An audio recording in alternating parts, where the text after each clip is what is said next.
Welcome to skill up academy. आज हम ऐसे बिजनेस के बारे में बात करेंगे जिसमें कि आप प्रॉफिट बहुत अच्छा अर्न कर सकते हो और उसकी मार्केटिंग इजीली कर सकते हो।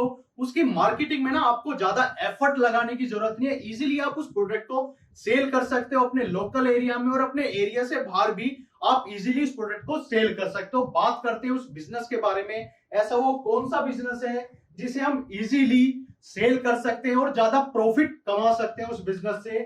वो बिजनेस है हमारा tissue paper manufacturing business, tissue paper बनाने का बिजनेस।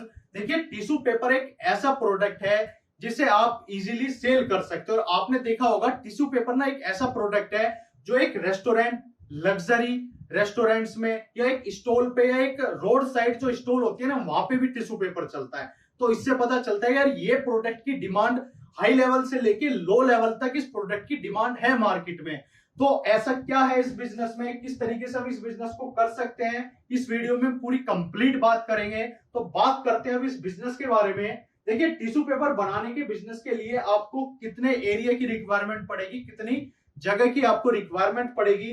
देखिए, जो इसमें आपका सेटअप लगता है, जो प्लांट आप लगाओगे, वो 300 से 500 स्क्वायर फीट का एरिया आपके लिए इनफ है। क्योंकि इसकी जो मशीन होती है थोड़ी बड़ी होती है ना, उसको थोड़ा ज्यादा स्पेस चाहिए मैन्युफैक्चरिंग के लिए, ठीक है। और आपको गोडाउन का भी स्पेस चाहिए जिसमें कि आपका रॉ मटेरियल भी रखा जाएगा, है ना। जो आपके इसके पेपर के रोल आएंगे वो भी आपको चाहिए, ठीक है। तो टोटल अगर स्पेस की हम बात करें तो इसमें आपको 1000 से 1200 स्क्वायर फीट का एरिया आप के लिए इस बिजनेस के लिए इनफ है, ठीक है। अब बात करते हैं कि टिश्यू पेपर बनाने के लिए रॉ मटेरियल हमें कौन कौन से रॉ मटेरियल की रिक्वायरमेंट पड़ती है। देखिए, टिश्यू पेपर बनाने के लिए हमें खाली एक रॉ मटेरियल की रिक्वायरमेंट पड़ती है, वो भी आपको इजीली मार्केट से अवेलेबल हो जाएगा, मैन्युफैक्चर से अवेलेबल हो जाएगा। इसमें क्या होता है, इसमें आपके पेपर के रोल आते हैं, बड़े बड़े रोल आते हैं, जिन्हें आप अपने अकॉर्डिंग उसकी कटिंग करके उस प्रोडक्ट को उसी के साइज के हिसाब से आप मार्केट में सेल करते हो, ठीक है। देखिए, इसमें एक आता है जंबो रोल। ये जो बड़ा रोल है ये होता है जंबो रोल, ठीक है। ये काफी बड़ा होता है जिसकी कीमत आपकी 50 से 70 रुपए प्रति किलो के हिसाब से होती है, ठीक है। इसमें अलग अलग वैरायटी आती है जो 50 से 70 रुपए किलो के हिसाब से मार्केट में इजीली मिल जाएगा, ठीक है। और इसमें जो पेपर की क्वालिटी होती है, एक हार्ड पेपर आता है, एक सॉफ्ट पेपर आता है, दो तरह की इसमें वैरायटी आती है। आप अपने हिसाब से, अपने एरिया के अकॉर्डिंग आप वैसा ही पेपर का रोल लेके उसकी मैन्युफैक्चरिंग इजीली कर सकते हो। इसमें खाली एक रॉ मटेरियल की हमें रिक्वायरमेंट पड़ती है और किसी रॉ मटेरियल की रिक्वायरमेंट नहीं पड़ती। अब बात करते हैं टिश्यू पेपर बनाने के बिजनेस के लिए मशीन। अब इस बिजनेस के लिए हमें मशीन की रिक्वायरमेंट पड़ेगी। देखिए, इसमें खाली एक ही मशीन लगती है, वो भी आपकी ऑटोमेटिक मशीन होती है। जो आपका जंबो रोल होता है ना, अभी हमने बात करी रॉ मटेरियल के बारे में। जो हमारा जंबो रोल होता है, जंबो रोल आपका मशीन में पीछे फिट होता है, उसके बाद कोई काम नहीं, उसके बाद जो भी काम है उसका वो है मशीन का। मशीन ऑटोमेटिक आप उसके पेपर के रोल को कटिंग करेगी और आपका एक फाइनल प्रोडक्ट आपको मिल जाएगा। उसके बाद खाली पैकेजिंग का प्रोसेस है कि आप एक पैकेट में 50 टिश्यू पेपर रखते हो, 100 रखते हो। आप जिस तरह की पैकिंग आप मार्केट में सेल करना चाहते हो वैसे ही आप उसकी पैकिंग बना के मार्केट में इजीली सेल कर सकते हो, ठीक है। अब टिश्यू पेपर बनाने के बिजनेस की मार्केटिंग। अब चलिए, टिश्यू पेपर तो हमने बना लिया, उसकी पैकिंग भी कर ली, लेकिन अब मुद्दा आता है इस प्रोडक्ट को हम सेल कैसे करेंगे। जैसे मैंने स्टार्टिंग में ही आपको बताया था, यार इस प्रोडक्ट की मार्केटिंग करना इजी है, आप इजीली इस प्रोडक्ट को सेल कर सकते हो। और सबसे बड़ी बात इस बिजनेस में, आपने नहीं सुना होगा यार, टिश्यू पेपर का एक बहुत बड़ा ब्रांड है ना। जैसे हर प्रोडक्ट में एक ब्रांड नेम होता है, एक ब्रांड होता है, फेमस ब्रांड होता है, लेकिन ये एक ऐसा प्रोडक्ट है जो बिना ब्रांड नेम के ही मार्केट में इजीली सेल होता है। काफी लोग इस बिजनेस को कर रहे हैं और इजीली इस प्रोडक्ट को मार्केट में सेल कर रहे हैं, ठीक है। देखिए, इस प्रोडक्ट को हम कहां कहां पे सेल कर सकते हैं, जहां पे आप खुद ही जाके पर आप अपने आप जाके इस प्रोडक्ट की मार्केटिंग कर सकते हैं, इजीली उनको अपना प्रोडक्ट सेल कर सकते हैं। क्योंकि और वो बंदे आपसे ना, जो भी आपके कस्टमर होंगे, आप उन्हें इजीली इस प्रोडक्ट को सेल कर सकते हो। क्यों कर सकते हो? क्योंकि आप डायरेक्ट मैन्युफैक्चरिंग कर रहे हो और एक जो भी आपका, जहां भी आप सेल करोगे वहां पे एक ही कस्टमर आपसे काफी बल्क क्वांटिटी में ये प्रोडक्ट आपसे ले लेगा। देखिए, सबसे पहले हम जा सकते हैं रेस्टोरेंट्स में। हमारे एरिया में, हमारे लोकल एरिया में काफी रेस्टोरेंट ऐसे हैं जहां पे हम ये प्रोडक्ट जाके सेल कर सकते हैं ना इजीली। और उसके बाद आपका आता है होटल्स पे जाके आप, जैसे मैंने बताया ना, एक अच्छी वैरायटी भी आती है, एक लोकल वैरायटी भी आती है। जैसे जैसे जैसे रेस्टोरेंट्स में आप जाओगे, ऐसे होटल में, तो उसी तरह की आपको वहां पे क्वालिटी देनी है अपने प्रोडक्ट की, वैसे ही वैरायटी देनी है, ठीक है। इसके बाद आते हैं आपके रिटेलर। रिटेलर्स के पास भी आपके काफी तरह के टिश्यू पेपर की वैरायटी रहती है, आप उनको भी अपना प्रोडक्ट सेल कर सकते हो। उसके बाद आपका आता है स्टॉल। आपने देखा होगा जगह जगह पे स्टॉल रहती है, फूड स्टॉल भी रहती है ना, वहां पे अपना प्रोडक्ट सेल कर सकते हो। मार्ट, मार्ट पे भी आप जो मार्ट होते से बिग बाजार टाइप है, और आजकल लोकल एरिया में जो अलग अलग मार्ट ओपन रहती है ना, आप वहां पे भी ये प्रोडक्ट सेल कर सकते हो। उसके बाद आपका आता है होलसेलर। होलसेलर को अपना प्रोडक्ट सेल कर सकते हो इजीली।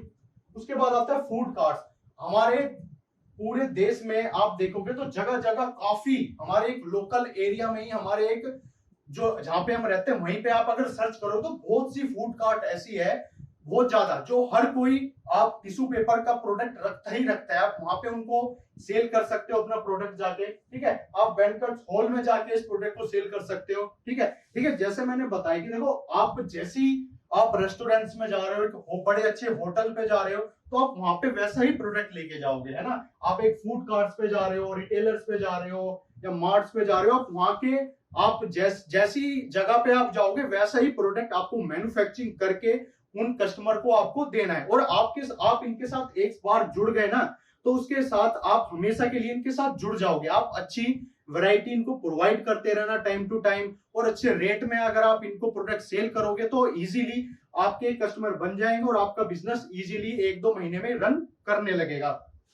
अब बात करते हैं कि टिश्यू पेपर बनाने के बिजनेस में लागत। देखिए, इस बिजनेस में जो लागत आती है 5 से 6 लाख रुपए आती है। वो भी क्यों आती है? क्योंकि यार इसकी जो मशीन होती है ना, फुल्ली ऑटोमेटिक मशीन होती है, और उसकी कॉस्टिंग पड़ती है महंगी। आपको इसमें मैनुअल मशीन भी मिल जाएगी, लेकिन मैनुअल मशीन को ना उस बिजनेस में उसकी मैन्युफैक्चरिंग करते हैं तो बहुत ना टाइम लगता है, जिससे कि आपकी कॉस्टिंग भी बढ़ जाती है ज्यादा, क्योंकि उसके लिए फिर आपको लेबर ज्यादा चाहिए। इसलिए इन्वेस्टमेंट इसमें थोड़ी ज्यादा है, लेकिन प्रॉफिट आपको बहुत अच्छा मिल जाएगा, और इजीली इसकी मार्केटिंग कर सकते हो, ठीक है। अब बात करते हैं कि यार कर्मचारी, जो स्टाफ होगा, जो हम लेबर रखेंगे तो कितने रखेंगे, ठीक है।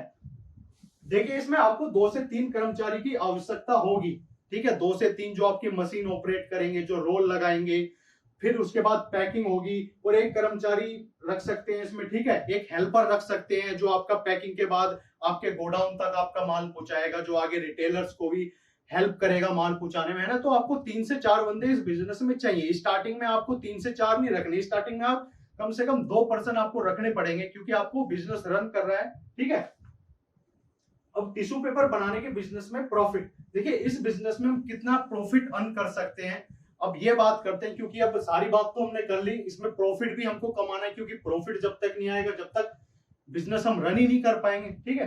तो इसमें बात करते हैं कि एक बंडल में जो लागत आती है 10 से 12 रुपए की आती है, ठीक है।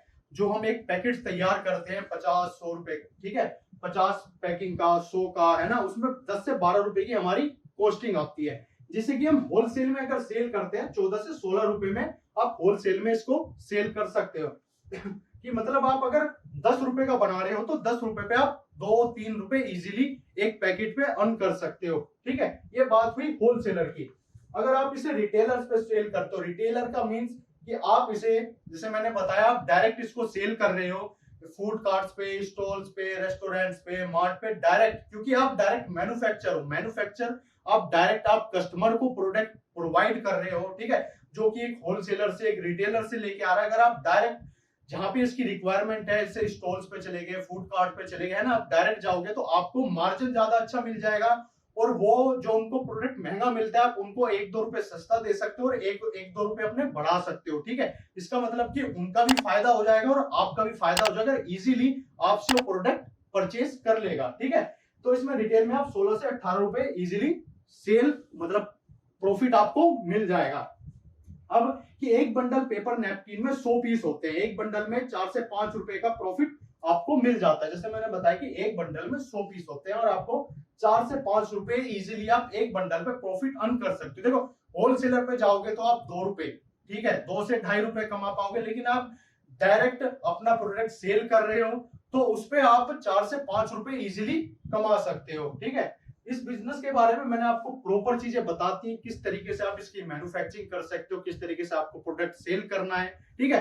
इस वीडियो में इतना ही था। इस बिजनेस के बारे में मैंने कंप्लीट इंफॉर्मेशन आपको प्रोवाइड कर दी। अगर आप भी आपका कोई डाउट है इस बिजनेस से रिलेटेड तो आप हमें नीचे दिए नंबर पे कॉल कर सकते हैं। डिस्क्रिप्शन में आपको लिंक मिल जाएगा हमारी ऐप का, आप वहां से डाउनलोड कर सकते हैं और इस बिजनेस के बारे में ज्यादा नॉलेज गेन कर सकते हैं। आप हमें इंस्टा, फेसबुक और टेलीग्राम पे भी फॉलो कर सकते हैं।